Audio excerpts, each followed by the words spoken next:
Murphy Jobs was not asleep. Behind closed eyelids, his sharp mind calculated every sound in the silent Christmas Eve mansion. The crackling fire, the distant hum of the heating system, the soft tick-tock of the grandfather clock in the corner. His weathered hands, marked with age spots and prominent veins, rested deliberately on the arms of his leather chair. On the side table, barely 3 feet from his right hand, sat an envelope. Not just any envelope. Inside were 30 crisp $100 bills. $3,000. Left carelessly open, the green edges of the bills visible, tempting, practically begging to be taken. The test had begun. Murphy Jobs, at 68 years old, was a man who had everything money could buy and nothing that mattered. His silver-gray hair was perfectly trimmed, his charcoal cashmere sweater cost more than most people earned in a month, and his mansion sprawled across 5 acres of pristine Connecticut estate. But his pale blue eyes, when open, held no warmth. Only calculation. Only suspicion. He had built his fortune from nothing, clawing his way up from poverty through ruthless business deals and an uncanny ability to spot weakness in others. Along the way, he had been betrayed by partners who smiled to his face and stole from him behind closed doors. He had watched family members circle like vultures, waiting for him to die so they could claim their piece of his empire. Every relationship in his life had eventually revealed itself to be transactional. Everyone wanted something. Everyone had a price. And tonight, Murphy intended to prove it one final time. Welcome to Ariella Stories, where every choice echoes through destiny. Tonight's story will challenge everything you believe about human nature, about redemption, and about the true measure of wealth. Stay with us until the very end, because what happens in the final moments will leave you breathless. Outside, snow fell gently on the manicured lawns and Christmas lights twinkled on houses down the suburban street. But inside Murphy's study, the atmosphere was cold despite the roaring fire. He had decorated minimally for the holiday, more out of habit than joy. A small tree stood in the corner, adorned with expensive ornaments that meant nothing. No family photos. No handmade decorations. Just purchased perfection, hollow and meaningless. Murphy had no one coming for Christmas dinner. No grandchildren to spoil. No children who called just to say hello. His 3 biological children contacted him twice a year, on his birthday and Christmas, both times with thinly veiled requests for money. His ex-wife had remarried a decade ago and moved to Florida, taking with her the last pretense of family. Murphy told himself he preferred it this way. People were disappointing. Money never was. The sound of footsteps in the hallway pulled Murphy's attention. Female footsteps, hesitant and quick. That would be Mary Reagan, his temporary holiday maid. Mrs. Henderson, his head housekeeper, had hired her through an agency to help with the extra work during the Christmas season. Murphy knew very little about her except what he'd overheard. Widow, struggling, working multiple jobs.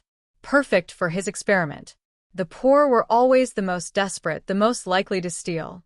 He had chosen Christmas Eve specifically for this test. The irony pleased him.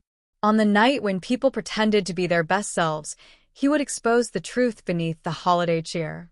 The door to the study opened with a soft creak. Murphy kept his eyes closed, his breathing steady and deep, the perfect imitation of an old man dozing by the fire. He heard Mary's sharp intake of breath, probably noticing him asleep in the chair. Then came another sound. Smaller footsteps. A child. Murphy's jaw tightened imperceptibly. Mrs. Henderson had been explicit in her instructions. No personal complications, no distractions. But desperate people broke rules when they had no choice. Murphy filed this information away, his test suddenly more interesting. A child changed nothing. In his experience, poverty taught children to steal even younger than adults. Baby, you've got to be absolutely silent. Mary's voice was barely a whisper, trembling with anxiety. Mr. Jobs is sleeping, and if we wake him, Mama's going to lose this job. Do you understand? Sit right there in that corner by the bookshelf. Don't touch anything. Don't make a sound. Just read your library book until I come back. Murphy listened to the rustling of fabric, the quiet zip of a backpack, the creak of floorboards as the child settled into the corner. Mary's footsteps moved quickly toward the door, paused as if she wanted to say more, then retreated. The door clicked shut. And then silence. Murphy and the child, alone in the room. The fire crackled. The clock ticked. And Murphy waited, counting the seconds until temptation overwhelmed innocence. He gave it 5 minutes. Maybe 10 if the child was particularly well trained in obedience. But eventually curiosity would win. Children always explored. And when this child saw $3,000 sitting unguarded next to a sleeping old man, the true test would begin. The minutes stretched. Murphy's back began to ache from sitting so still, but he didn't move. This was too important. Through his nearly closed eyelids, he could detect movement, shadows shifting. The child was still in the corner. Murphy heard the soft sound of pages turning. The boy was actually reading. Patience, Murphy told himself. The child was being cautious, making sure the old man was truly asleep. Smart. But it wouldn't last. Greed always surfaced eventually. That was the one constant in Murphy's 68 years of life. People could fake kindness, fake love, fake loyalty. But greed, true greed, always revealed itself when opportunity knocked. Another 5 minutes passed. Then Murphy heard it. The scrape of small shoes against the hardwood floor. Footsteps. Coming closer. Murphy's heart rate quickened despite himself, though he kept his breathing steady. Here it comes, he thought. The moment of truth. The footsteps approached the side table. Stopped. Murphy could sense the child's presence now, standing right beside him, probably staring at the money. He waited for the rustle of paper, the sound of small hands grabbing the envelope, the quick retreat of footsteps rushing back to the corner. His lawyers would be so pleased to have his cynicism validated in writing. He would document this, use it as final proof that his estate should go to a corporate foundation, not to any living person who would simply waste it or steal it. But the sound Murphy heard next was not what he expected. Instead of hands grabbing money, he felt something soft and damp being draped gently across his lap. Fabric. Lightweight. A coat. A child's coat. Murphy's eyes wanted to fly open in shock, but he forced them to remain still, to maintain the pretense of sleep. What was happening? This wasn't part of the test. Through his barely parted eyelids, Murphy risked the smallest glance. Standing beside his chair was a boy. Small, perhaps 8 or 9 years old, with deep brown skin and tight black curls cut close to his head. He wore a thin long-sleeved shirt, too light for winter, and jeans that had been patched at the knees. His face held a solemn expression, his dark eyes focused not on the money, but on Murphy himself. The boy had removed his own coat, a threadbare navy blue jacket with a broken zipper, and placed it carefully over Murphy's hands and lap. As if the child thought the old man was cold. As if the child cared. Murphy's mind reeled. This wasn't supposed to happen. The boy should be stealing, not showing concern. Murphy watched through nearly closed eyes as the child turned his attention to the side table. Here it comes, Murphy thought, his cynicism reasserting itself. The compassion was just a setup, a way to get close. Now the boy would take the money. But instead, Evan, Murphy could see his small hands now, simply reached out and carefully pushed the open envelope toward the center of the table, away from the edge. The boy's movements were gentle, reverent almost, as if he understood these were important things that shouldn't fall. Beside the envelope sat Murphy's leather notebook, his reading glasses, and a pen. Evan adjusted these too, making sure nothing would slip off the table's polished surface. Then, without taking a single dollar, without even looking inside the envelope to count the money, Evan turned and walked back to his corner. Murphy heard the boy settle onto the floor, heard the quiet sound of a book being opened again. And then Murphy heard something else. A slight shiver, a small sound of breath catching. The boy was cold. Of course he was cold. He had just given away his only coat to a man he thought was sleeping, a man who wouldn't even know about the sacrifice. Murphy lay there, the threadbare jacket draped across his lap, and for the first time in decades, felt something crack in the armor around his heart. No, he told himself firmly. This proves nothing. Children can be manipulated into temporary goodness by their parents. Mary probably trained him to act this way, hoping to impress employers and keep her job. This wasn't genuine kindness, it was calculated behavior. It had to be. But even as Murphy tried to convince himself, doubt crept in. Because if this was trained behavior, why would Mary teach her son to give away his coat? Why not teach him to simply stay quiet and invisible? And more troubling, if this was an act designed to impress, why do it when no one was watching? Evan thought Murphy was asleep. Mary was working in another part of the mansion. There were no witnesses to this act of compassion. No one to praise the boy. No reward to be gained. Unless, a small voice whispered in Murphy's mind, unless the child was simply kind. Just kind. Without calculation. Without expectation of return. The way Murphy himself had been, once a lifetime ago, before the world taught him that kindness was weakness and trust was foolishness. Murphy lay there for another 20 minutes, the child's coat growing warm against his hands, his mind churning with unwanted thoughts and unfamiliar feelings. His test had failed, or perhaps more accurately, he had failed his own test. But Murphy Jobs had not become a millionaire by giving up easily. If the first phase of his experiment had produced unexpected results, he would simply escalate to the second phase. He would manufacture a crisis, create a situation with real stakes, real consequences, and see if this apparent goodness held up under pressure. People showed their true colors when they were desperate, when something they needed was threatened.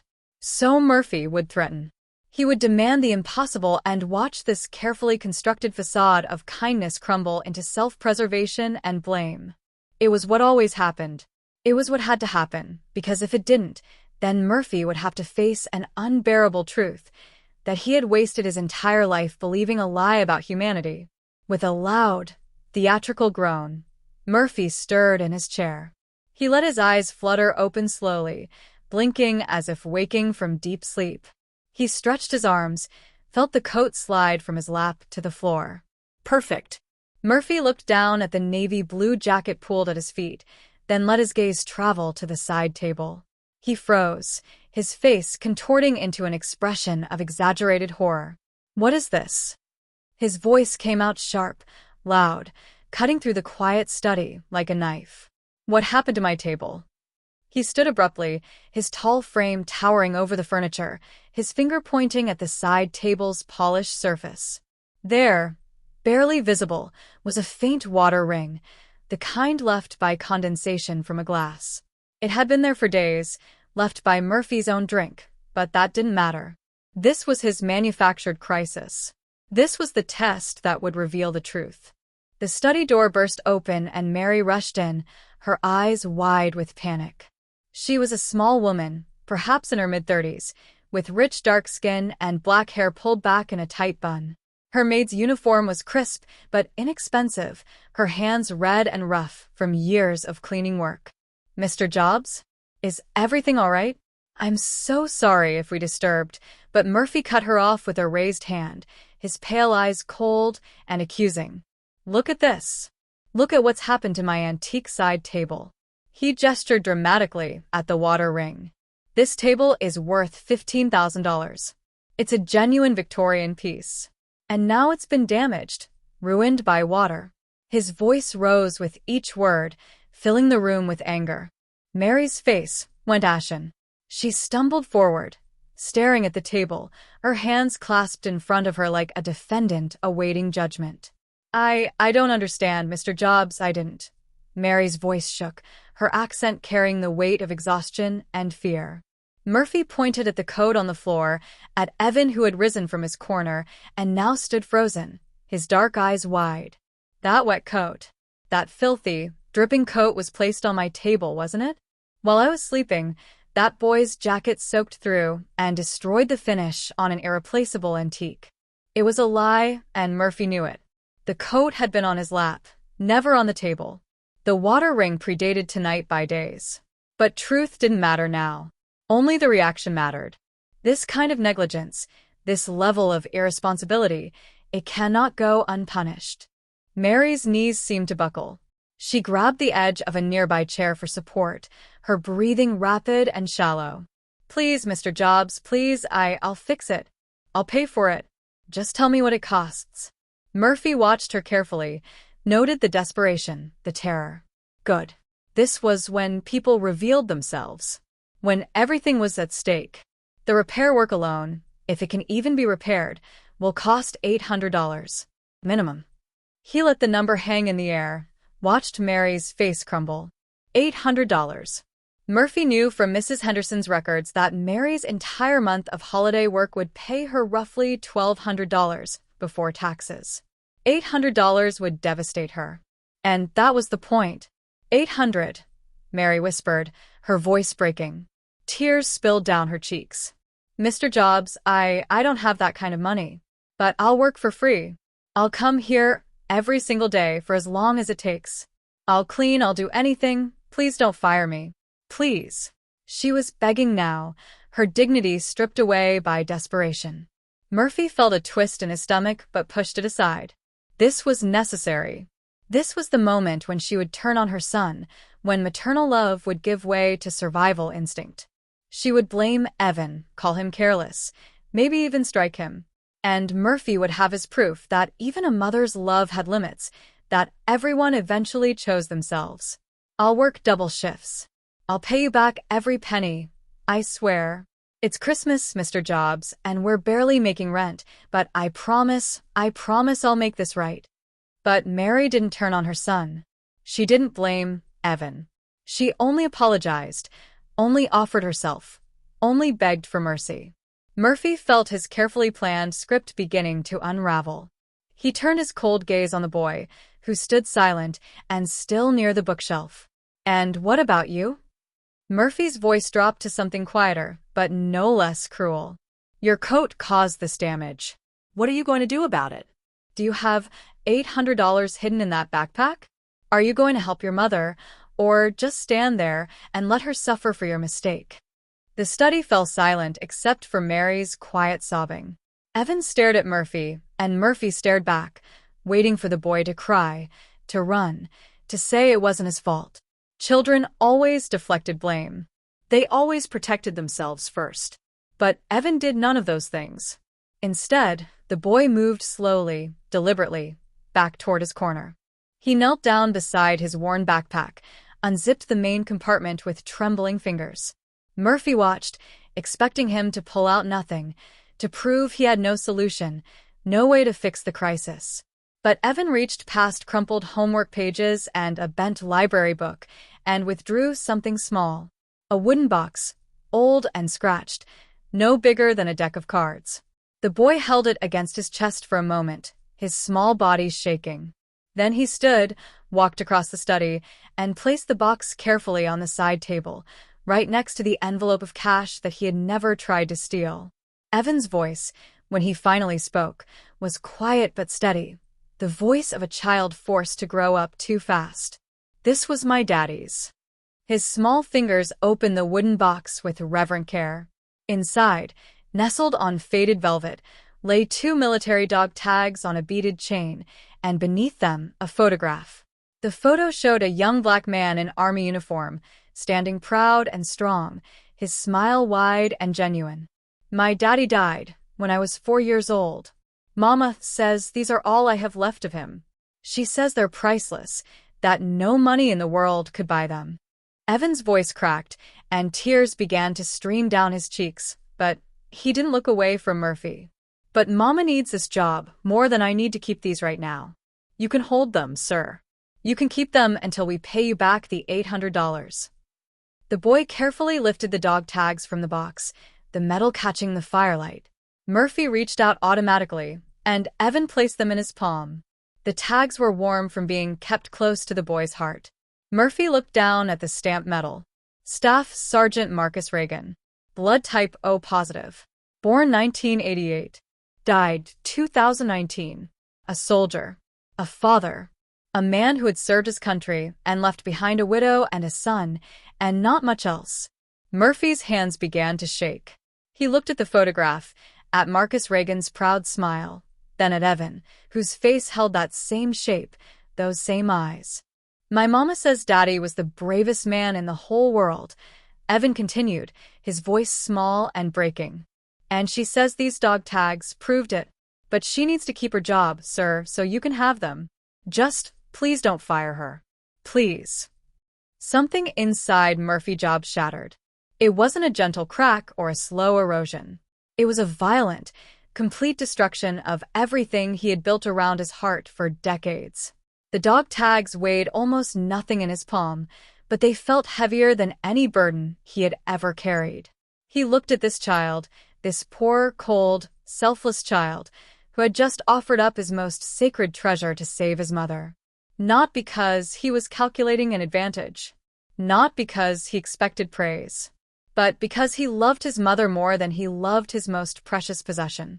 Because he valued her well-being over his own comfort. Because he was willing to sacrifice everything for someone else. The very thing Murphy had convinced himself didn't exist in this world. Murphy's vision blurred. It took him a moment to realize he was crying. Actually crying. Tears he hadn't shed since his own father's funeral 40 years ago. His carefully constructed rage collapsed like a house of cards. His shoulders shook. His breath came in ragged gasps. The dog tags slipped from his fingers and clattered onto the table. This, Murphy's voice came out broken, barely a whisper. This is worth more than anything in this house. He looked up at Mary, who stood frozen in confused terror, then at Evan, whose tears matched his own. This is worth more than everything I own.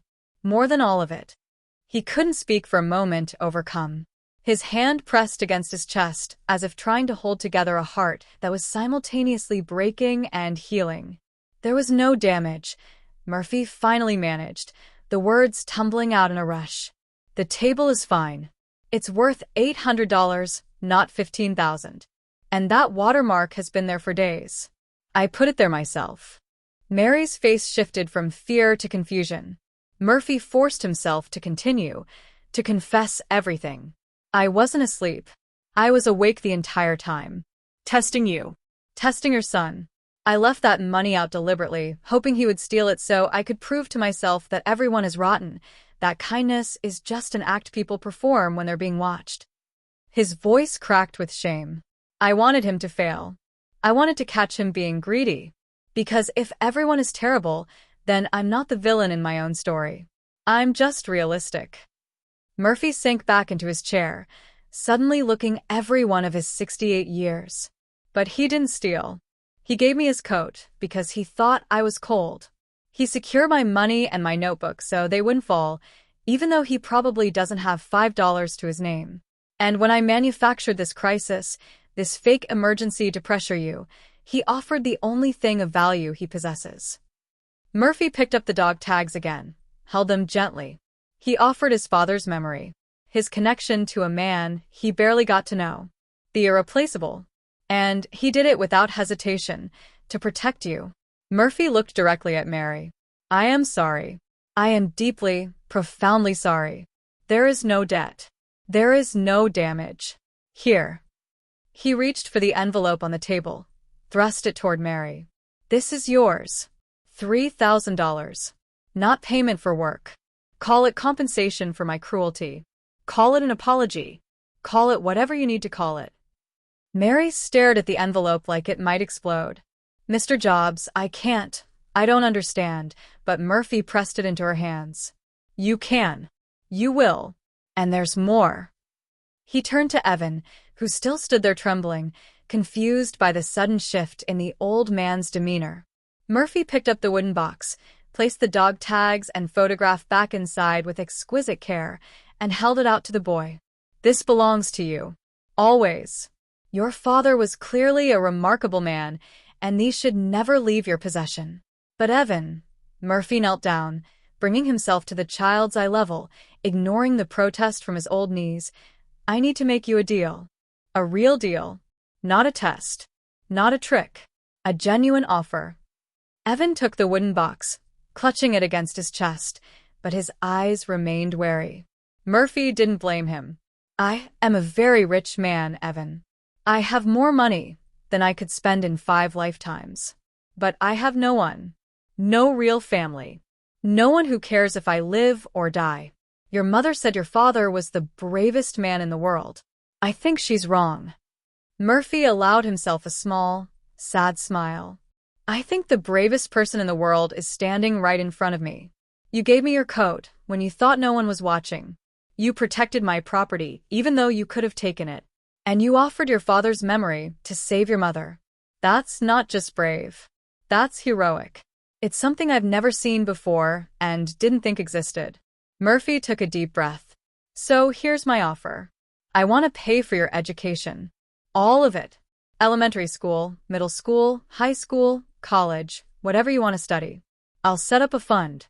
Your mother won't have to worry about tuition or books or anything. And in exchange, Murphy's voice grew softer. In exchange, I'm asking if you'll be my friend. If you'll visit me sometimes. Talk to me. Maybe help an old fool remember what it means to be a good person.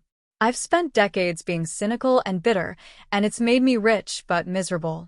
You spent 3 minutes in this room and taught me more about human nature than I learned in 68 years. I think, maybe, you can help fix what's broken in me. Evan looked at his mother, seeking permission. Mary, still holding the envelope of cash, still trying to process the emotional whiplash of the past 15 minutes, nodded slowly.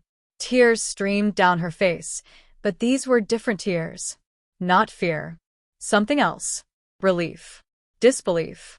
Hope. Evan turned back to Murphy and, with the solemnity of a child conducting very serious business, extended his small hand. Okay, Mr. Jobs. I'll be your friend, and I'll help fix you. But the boy's voice grew firmer. You have to promise to be nice to Mama. And you have to promise not to test people anymore. Tests are mean. Murphy let out a sound that was half laugh, half sob. You're absolutely right. Tests are mean. I promise. No more tests. He shook Evan's hand, the small fingers disappearing in his larger palm, and felt the weight of years of bitterness begin to lift. That night, as Mary and Evan prepared to leave, Murphy walked them to the door personally, something he never did. He insisted Mary take the rest of the week off, paid. He watched them walk to Mary's old car, Evan turning back once to wave, his father's wooden box safely tucked under his arm. Murphy stood in the doorway of his enormous, empty mansion, surrounded by expensive things that meant nothing, and realized he had been given the greatest Christmas gift of his life, a second chance. Not at wealth, not at success. Those things he had in abundance, but a second chance at being human, at connecting with someone genuinely, at mattering to another person not because of what he owned, but because of who he might still become. The years that followed transformed Murphy Jobs in ways his younger self would never have believed possible. Evan visited every Sunday, sometimes with his mother, sometimes alone as he grew older and more independent. They played chess. They talked about books. Murphy taught Evan about business and investing. Evan taught Murphy about comic books and superhero movies and how to laugh at himself. Murphy attended Evan's school plays and soccer games, sitting in bleachers with other parents, anonymous and content. He donated anonymously to Evan's school, ensuring the arts program survived budget cuts. He hired Mary full-time, not as a maid, but as his household manager, quadrupling her salary. He met her extended family at holiday dinners, contributed to her church, became part of a community he had previously ignored. Murphy's biological children noticed the change. They visited more often, hoping to understand what had shifted, hoping to reestablish connections they had never properly maintained. But Murphy saw through their renewed interest, recognized the same greed he had once shared. He was polite but distant. He had learned to distinguish between people who loved him and people who loved his money. And he had discovered, to his profound shock, that there were indeed people capable of the former. Evan graduated high school with honors. Murphy attended the ceremony, weeping openly with pride that confused the biological children sitting awkwardly in the row behind him. Evan went to college on Murphy's dime, studying engineering with a minor in nonprofit management. And Murphy, for the first time in his adult life, felt his money being used for something meaningful. In his 79th year, Murphy Jobs fell ill. Cancer. Treatable but aggressive. He faced it with surprising peace, surrounded not by servants or lawyers, but by Mary and Evan, now 20 years old, who moved back home temporarily to help. They took turns sitting with him during chemotherapy. They brought him books and music and conversation. Murphy told them stories about his younger days, about building his business, about the mistakes he had made. "I wasted so much time," he said one evening, his voice weak but clear, "being angry at the world. I thought I was protecting myself, but I was just building a prison." Evan, sitting beside the hospital bed, held Murphy's hand. "You broke out, though. That's what matters." Murphy squeezed the young man's fingers. "You broke me out. Don't ever forget that." Murphy survived the cancer.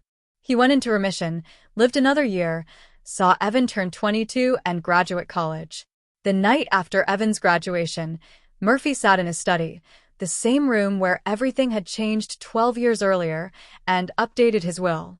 He wrote for hours, his handwriting shaky but determined.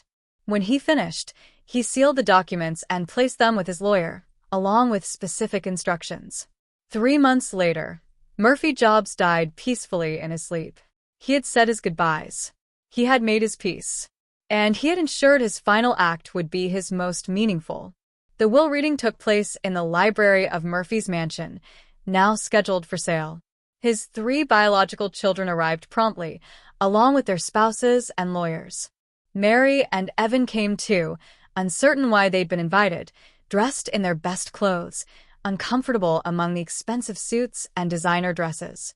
Murphy's lawyer, a gray-haired woman named Patricia Sullivan, opened the proceedings with the standard legal formalities. Then she began reading. "To my children, Madison, Christopher, and Victoria, you were born into wealth and have lived comfortable lives.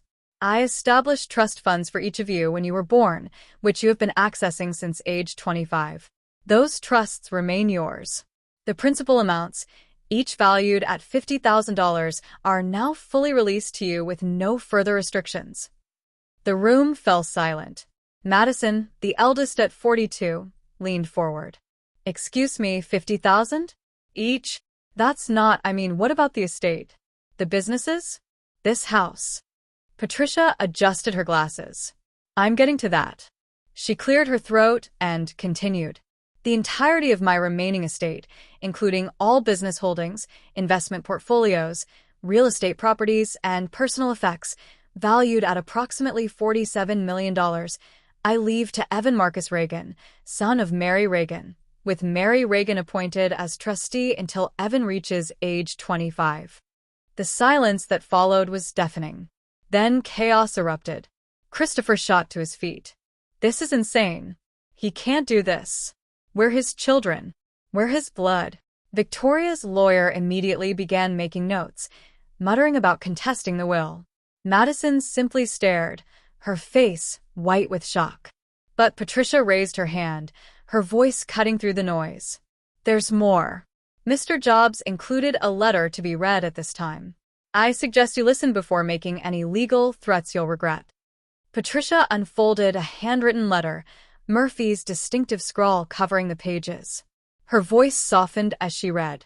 "To my biological children, if you're angry right now, I understand. But I need you to hear this truth. I gave you trust funds at birth. I paid for your education.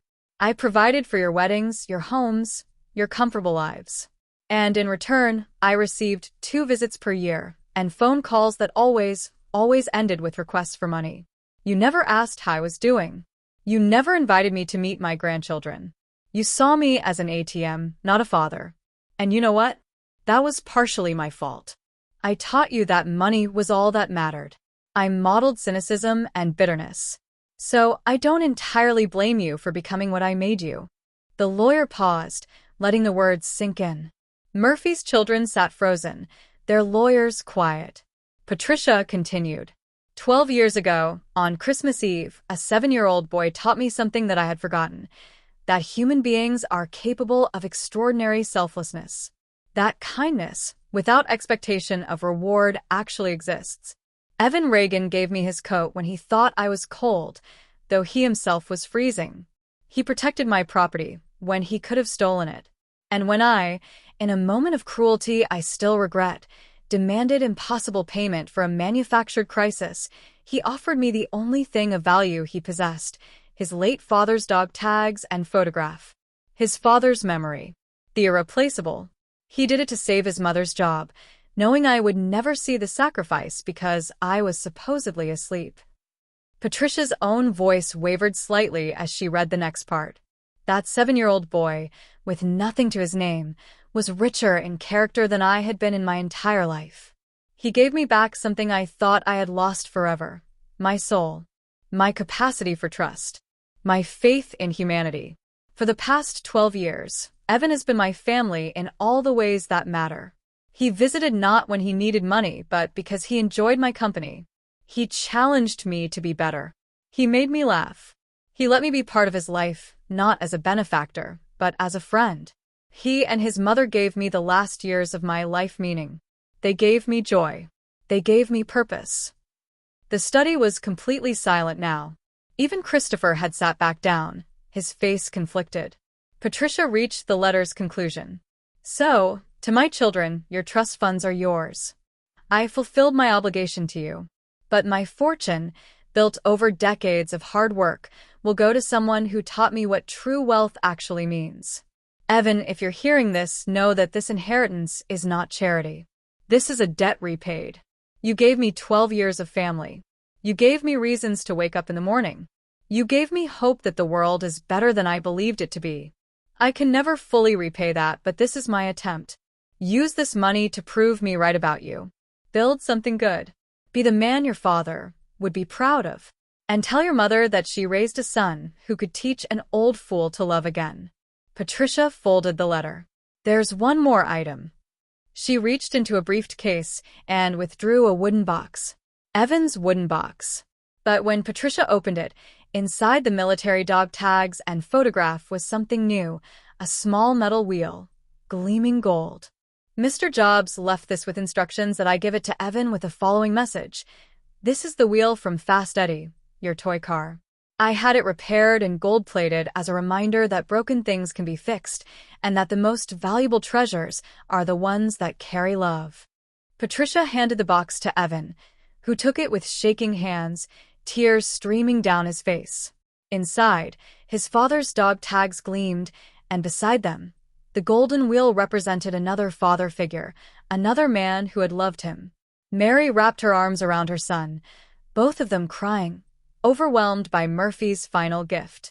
Murphy's biological children sat in stunned silence, processing the letter, the rebuke, the undeniable truth in Murphy's words. They had lost their father years ago. They just hadn't realized it until now. Victoria stood first, her face unreadable. She walked to where Evan sat, looked down at him for a long moment. He loved you, she said quietly, more than he ever loved us. And you know what? I think he was right too. She turned and walked out, her lawyer scrambling to follow. Christopher and Madison exchanged glances, then left without another word. No legal challenge would be filed. They knew they had no moral ground to stand on. Evan Marcus Reagan, at 22 years old, inherited $47 million and the responsibility of carrying forward Murphy Jobs' legacy. But more than that, he inherited the lesson that had transformed both their lives, that true wealth isn't measured in bank accounts, but in the connections we forge and the lives we touch.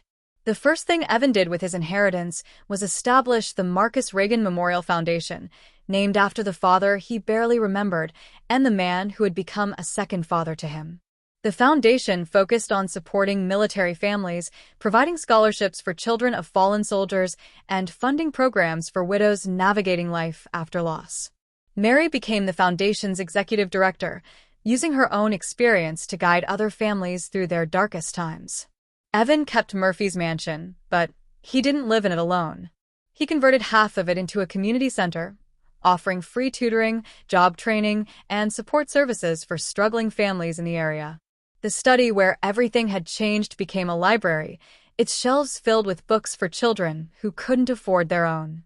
And in that room, mounted in a place of honor above the fireplace, hung a photograph: Murphy Jobs and 7-year-old Evan, taken the Christmas after their first meeting, both of them smiling, both of them transformed. Years later, Evan would stand in that same study with his own children, holding the wooden box that contained his father's dog tags and the golden wheel from his toy car. He would tell them the story of a bitter old man who had tested a poor boy on Christmas Eve, expecting to prove that humanity was rotten to its core. And he would explain how that test had backfired spectacularly, teaching both of them the most important lesson of their lives, that kindness, real kindness, doesn't calculate odds or expect rewards. It simply gives, even when no one is watching. Especially when no one is watching. Your great-grandfather Murphy used to say that he gave me $47 million, Evan would tell his children. But the truth is, I gave him something worth far more. I gave him back his faith in people. And he gave me the chance to prove that faith was justified. The wooden box would be passed down through generations of Regans, a reminder that the most valuable inheritance isn't money or property, but the lessons we learn about what it means to be truly human. And every Christmas Eve, Evan's family would gather in that study, light a fire in the fireplace, and remember two men, a soldier who died serving his country, and a millionaire who died having finally learned how to live. Murphy Jobs had spent 68 years building walls around his heart, convinced that everyone had a price, and that trust was for fools. It took a 7-year-old boy with nothing but a threadbare coat and his father's dog tags to prove him wrong. And in being proven wrong, Murphy discovered something more precious than all his millions: redemption. The test on Christmas Eve had revealed a truth, just not the one Murphy expected. It showed him that he was the one who had failed, not humanity. But it also showed him that failure isn't final, that hearts can heal, and that it's never too late to become the person you should have been all along. Years after Murphy's death, people would ask Evan what he remembered most about the old man. He would always smile, that same solemn expression from his childhood softening into something warmer, wiser. "I remember that he cried when I gave him my coat," Evan would say. Not because of the coat itself, but because for the first time in decades, someone had shown him that love, real, unconditional love, actually exists in this world. And I remember thinking that if my kindness could heal someone that broken, that bitter, that lost, then maybe kindness is the most powerful force in the universe. Was he a good man? Evan's children would ask. And Evan would always answer the same way. He became one. And that's what matters most. The end. Thank you for joining us at Ariella Stories. Remember, the greatest wealth is measured not in what we possess, but in what we're willing to give away. Merry Christmas.